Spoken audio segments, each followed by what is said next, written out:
Right, so it's 7 o'clock and the exit polls that have been done so far have a very clear, simple message for everyone to understand. It's a very clear message that's come from the exit poll, and it's saying tune in on the 11th to find out what's exactly happened in these elections, because frankly we don't have a clue, because the exit polls at least so far are a little bit not quite agreeing with each other. Let me just take you through state by state to illustrate what exactly I have in mind when I say that.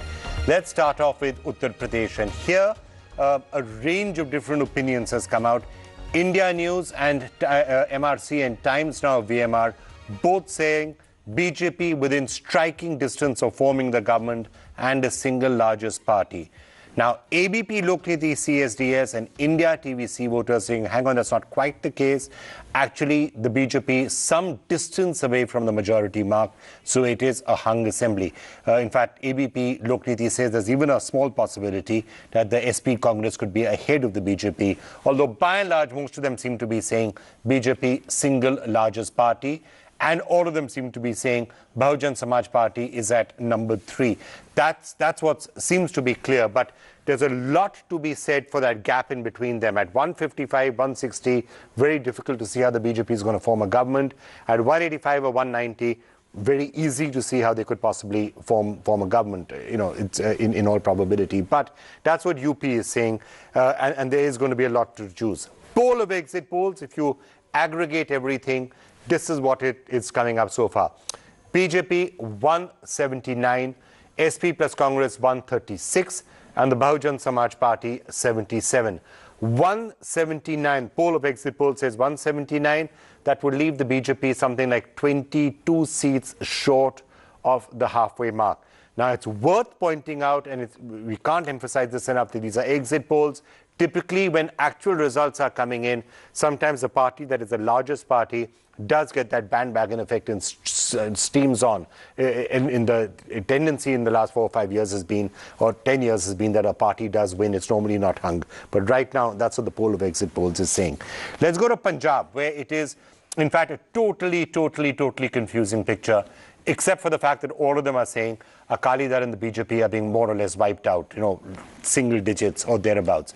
But India Today Access says the Congress is going to win and win comfortably. India TV C voter says the Aam Aadmi Party is going to win, and they're going to win comfortably. The other two, India News MRC and News 24 Today's Chanakya, says it's going to be a dead heat. It's going to be a tie between the Congress and the Aam Aadmi Party. So make some sense of that if you can. Otherwise, perhaps just wait for the 11th to see what actually happens in Punjab, because all possibilities are there. Poll of exit polls is showing this 55, 54, so tied between the Congress and the Aam Aadmi Party, and 7 for the Akalis. But as we were just showing you, a lot of variation in that between what each of them is pretty much saying. Let's move on now to Goa, where it again seems to be more or less in the same lines of what everyone is saying. So the discrepancy is less, I mean, in the terms of direction, but the absolute numbers could be very different. India News MRC says BJP 15, Congress 10. India TVC voter says BJP 15-21. India Today Access says BJP 18-22. And if the third is the case, BJP can form the government without too much problem in all probability. If the first is the case, might be a bit more of a struggle. But that's roughly what the picture in Goa is as per the exit polls right now. Poll of exit polls, if you put all of that together, 18 for the BJP, so that's 2 short of the majority mark. Congress 12, Aam Aadmi Party way behind at 3. That's the poll of exit polls for Goa. Now let's come to the one state where everyone seems to be, well, virtually everyone seems to be in agreement. India TV C voter is the outlier out there. They're saying it's tied. 29 to 35 for the BJP, 29 to 35 for the Congress. But all the others are saying that it is going to be a BJP government in Uttarakhand now. News 24 Today's Chanakya and India Today Access are saying it's a landslide for the BJP. India News MRC says they're going to, it's not a landslide, but they are going to win and they're going to cross the halfway mark, 38 to 30. So in all balance, this is the one exit poll out of all that have been done so far, which is pointing to a clear-cut direction. Comfortable victory for the BJP in Uttarakhand. Polar polls underlying that 43 for the BJP, Congress way behind at 23. That's the picture in Uttarakhand, the only state which is clear. And finally, Manipur, where it is actually totally reverse if you look at both of them. India TV C voter, 25 to 31 for the BJP, 17 to 23 for the Congress. And India Today Axis is saying exactly the opposite. It's a comfortable victory for the Congress and not for the BJP. So there's no point doing a poll of polls here, because statistically it'll come up that both of them are roughly equal. But actually the two polls are saying something completely different. Shashadri Chari, before you leave us, quick reaction to all of these polls. Yeah. Yeah, I think going by all the poll of polls, every poll is obviously their template is slightly different. So I would still stick my neck out to say that BJP is in a very comfortable position as far as Punjab, Goa, Uttarakhand is concerned. In Manipur, of course, I would rather say that the BJP would probably be able to scrape through. And Punjab, of course, I do agree with poll of polls that Akali BJP will probably be lucky if they are able to cross the double-digit figure. But then I would probably stick my neck out in Punjab as far as the Congress is concerned. I think Congress will be the beneficiary of probably all the votes that, all the mandate that BJP has, Akali Dal has lost. So the Akali votes are obviously moving towards the Congress. And Aam Aadmi Party is not getting either the Akali votes or the BJP votes. So therefore, I think Punjab, Goa, Uttarakhand, clean sweep for BJP. Manipur, it's going to be a little bit of a circus. And as far as Punjab is concerned, I would still go by these votes. As far as Congress is concerned, I think Congress will be lucky if they are able to beat Aam Aadmi Party and scrape through in Punjab. So if at all there could be a surprise as far as hung assembly is concerned, it could only be Punjab. All right, let's wait and see, because frankly the opinion polls, the exit polls so far seem to be showing a completely different picture. I'm going to come to get the other political people to get a sense of it. But Francois and Aarti, just want to ask both of you. What I started by saying on the top of 7, that perhaps the best lesson from all of this is wait for the 11th and see what is happening, because frankly exit polls are somewhat confused right now. Yeah, these polls are very confusing, I must say. But one thing I would like to say that India is a great democracy. That's a cliche. At the same time, it seems to be dividing the Indian people more and more on caste line, on religious line. Who will get the Muslim vote? Who will get the Dalit vote? And this is contrary to what you see on the ground. You know, people in India want to go beyond religion, beyond caste. So is that real democracy? That's a question we need to ask. Okay. Just hold that thought, Francois, because a very interesting new exit poll has just started to trickle in. This is the India Today Axis opinion poll in Uttar Pradesh. And why is it interesting? Let me tell you. 73 seats is what they have done so far. Out of 403, 73 seats. And now, big health warning. We don't know where these 73 seats are. Is it BJP area? Is it not BJP area? What's going to happen elsewhere? But of these 73 seats, they are saying 50 for the BJP, 7 for the Samajwadi Party and Congress, 7 for the Bahujan Samaj Party. So that's an interesting new joker in the pack. We'll see how that pans out. I have to say UP is a very large state, so where these 73 are from is going to be particularly important, but at least that's something interesting, give us something to talk about. Aarti, just switch on the 11th is what you are about to say. Yes, absolutely, absolutely, because I mean, I really, cannot take seriously figures that are so divergent from each other. And, particularly in UP, where, and, even in Punjab, even in Goa, I mean, what we saw on the ground doesn't really match many of the figures that we're seeing on the screen. So Uttar Pradesh was certainly very confusing, and I did not see any kind of overarching issue, across the state that would make me believe that any party can be close to a majority or can get a majority. Yeah, well, frankly, people, Aarti have been asking for a long time, who is going to win in these elections? And my honest answer has been, I haven't a clue, because it's very difficult to predict elections like this. And if you can see what's happening on the exit polls, it again becomes clear. There's all sorts of variations that are possible, and frankly, I I don't think we are really going to know till the 11th as to what the picture is. And it's really important to note that 2 or 3 seats makes a big difference. Look at Goa, for example. At 15, it's may not be quite that easy to form the government. At 19, it's very easy to form the government. That's the issue. In Uttar Pradesh, if the BJP ends up at 160, not very easy to form the government. At 190, easy to form a government. So small variations are going to make a very big difference out here. And the interesting thing is, Vikram, again, we've been talking about this trend of clear majorities and in fact huge majorities for parties for the last several elections. This time it looks like the trend is being reversed. Not necessarily, Aarti, because these are the exit polls. And you see, pollsters hedge their bets. In fact, by the way, it's been a trend if you look at the last few years. Pollsters always hedge their bets, which is why they underestimate victories. If you look at the last 10 years, in state after state after state, pollsters have sometimes got the direction correct, but not the extent, because they try and they hedge their bets. So it's very possible that we will be surprised, and in each of these states, it won't be hung. There'll be an absolute landslide one way or the other. Abhishek Singhvi, let me just get you in now from the Congress's point of view. Your take on what we are seeing so far. They seem to be agreeing that you're getting wiped out in Uttarakhand. Rest of the states, a somewhat mixed picture. Vikram, I joined a couple of minutes late, so I may have missed out on UP. But let me give you my very quick points on the rest, and I'll ask you about UP. First and foremost, you must remember 2 or 3 preliminary points, Vikram, that exit polls are, of course, always relatively more accurate than opinion polls. But in a country like India, exit polls are far less accurate than they are in homogeneous, uniform countries like Europe or in America. Number 2, if you recollect, a few years ago in Madhya Pradesh and other state polls, the exit polls itself went horribly wrong, including many of the channels which have done the present exit polls.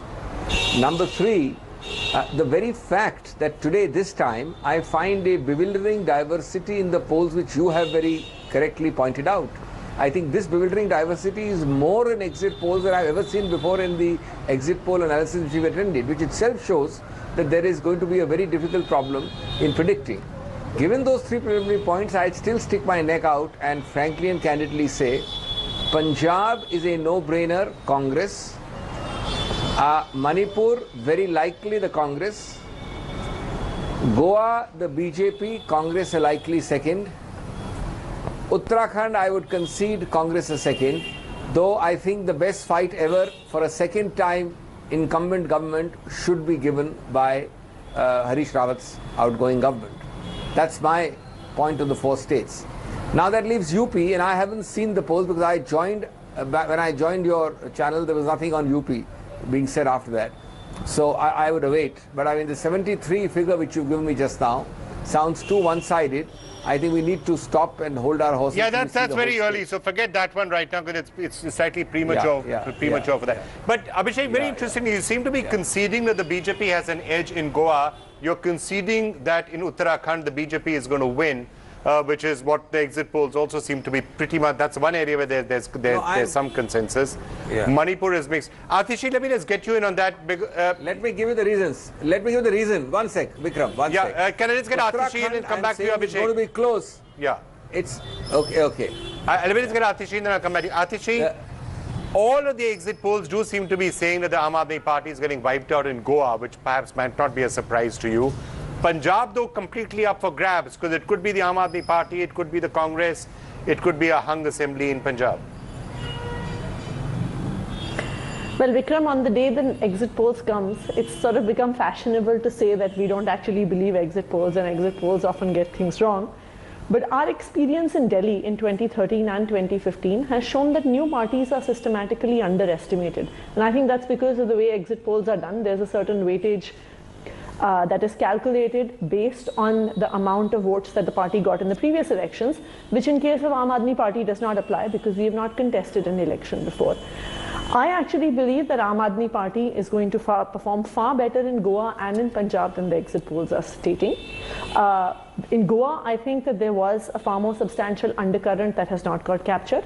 But I think in Punjab, it's absolutely clear Aam Aadmi Party is coming to power on the 11th. There's 2 more days left.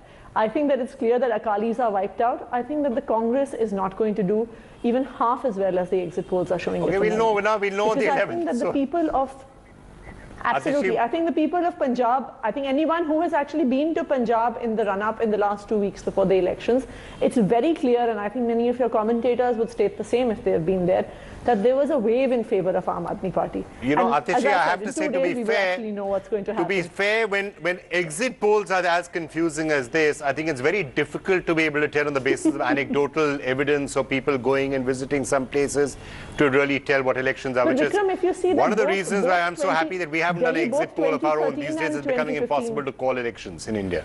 It's too difficult to But Vikram, 2013 and 2015, both systematically underestimated the Aam Aadmi Party. Well, These are exactly Debashir will tell us that quite often the Bahujan Samaj Party has been systematically underestimated also. All right, let me take a break right now. I'm going to get all of you to but weigh this is in. exactly what the exhibit polls were showing in 2015, when Aam Aadmi Party got 67 out of the 70 seats. Okay, yeah, so it is certainly true that sometimes our exit polls, I was saying a little earlier, exit polls can underestimate the bandwagon effect of whoever's winning, and sometimes they tend to surprise. But all right, let me take one more break out here. And then we'll come out, we'll try and wrap all the exit polls that have been done so far. Overall picture is very clearly do wait and watch till the 11th, because that's right now, if you're expecting the exit polls to tell you what is going to happen with any degree of certainty, it's not happened, excepting maybe Uttarakhand, where it's clear that the BJP is winning Uttarakhand. In the other cases, indication that the BJP is the single largest party in UP, but is it hung or are they close enough to form a government? Not very clear. Who's winning in Punjab? It could be the Congress, it could be the Aam Aadmi Party, it could be neither. Who's winning in Manipur? It could be the Congress, it could be the BJP, or it could be neither. In Goa, BJP ahead, probably enough to form the government, nobody quite knows. So that's the rough picture, which is why I'm saying tune in on the 11th and find out what's happening. And tune in after this break to see if we can get another couple of exit polls in.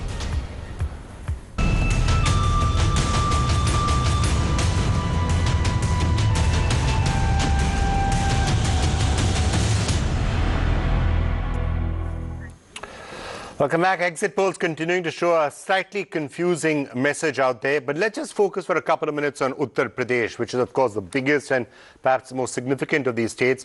Poll of polls shows BJP 179, SP Congress 136, BSP 77 and 11 others. And that's the range which you can see beneath that, all the way from the BJP being within striking distance of forming the government if it gets to 190 or thereabouts, or finding it really tough to form the government if it's at 155 or 160, and that full range is there. Now, very interestingly, if it is in that lower range, how can anybody form the government? Very interestingly, apparently Akhilesh in an interview to BBC Hindi has just hinted, it's not entirely impossible for him to be tying up with Mayawati, with the Bahujan Samaj Party. Obviously, if that happens, the numbers suddenly add up. Is that at all a realistic possibility or whatever? Let me just ask Abhishek before I come to you. Abhishek Singhvi, is that at all a possibility? If it is hung, if Uttar Pradesh is hung as some of the exit polls are saying is a possibility, could you have a Samajwadi Party, Congress, Bahujan Samaj Party, Grand Alliance? See, first of all, Vikram, I see a clear victory for the alliance as it exists today, or a very, very close single largest as the alliance. So I don't see the need for what you're saying. Secondly, I think the rhetoric, the desperate attempts to divide, the bad language used by both Mr. Modi and Mr. Amit Shah, and the way the last 4-5 days in Varanasi went are a clear indicator of Abhishek, let's take all of that as read, because number three, number three, I think, Vikram, given that scenario, of course, if your polls are correct, if your polls, and I'm only speaking on your polls. They're not my polls, they're various polls. We haven't done a poll, we're just reporting on everyone else's polls. I don't mean your polls. I don't mean your poll, I mean the polls you're showing. Okay. You know what happened to the polls in Bihar? Everybody said Bihar is 110 for the Grand Alliance, 130 for Nitish Alliance. It got 178-80. You know what happened to Tamil Nadu. So let's be a little careful about these things. Okay, I'm just asking you about the possibility, Abhishek, tying up with Mayawati. Is that a possibility, yes or no? It's purely speculative. I mean, if you assume that there is desperation and there is a hung thing and all that, anything can happen. But I completely rule out that kind of speculative possibility. It sounds like Okay, Debashish, very quickly. I know we are almost out of time again. So speculate on that. Actually, I don't think so that these figures are going to be true for the day. But after poll alliance and all these things, it's a mere speculation because our leader already said that we are going to form a government. It's a speculation from Akhilesh Yadav, but Mayawati has not approached anyone. He's not said he's going to do it. He just said it's a possibility. Would it astonish you if that alliance happened? Absolutely. I would be very, very surprised unless Akhilesh actually steps back and offers the chief minister's post to Mayawati. Would you be astonished? No, I think there is no morals in Indian politics, and and against the BJP everybody allies. So I think that's possible. They can have a prime minister, chief minister in rotation. Why not? They tried that chief minister rotation in the past. It didn't work. With the BJP and the BSP, it didn't work at all. It didn't work at all. But hey, all of this is speculation for all. The BJP gets 190, 200, in which case this entire debate is completely infructuous. All right, we have to end it there for the moment. Atishi, while you're weighing in on the other side, okay, Atishi has left us, which is perhaps just as well. I'm going to have to end it there just for the minute out there. Thank you all so much for joining us. As I was saying a little earlier, perhaps the overall overwhelming message from the exit polls is essentially to say, do tune in and watch on the 11th, because that's when we'll know what happens. 5 seats this way or that way could make all the difference. So it's going to be a really exciting Saturday this time. Stay tuned for this. We're going to end this special coverage of all these exit polls that have been pouring in just for the minute. Back with the news in a couple of minutes.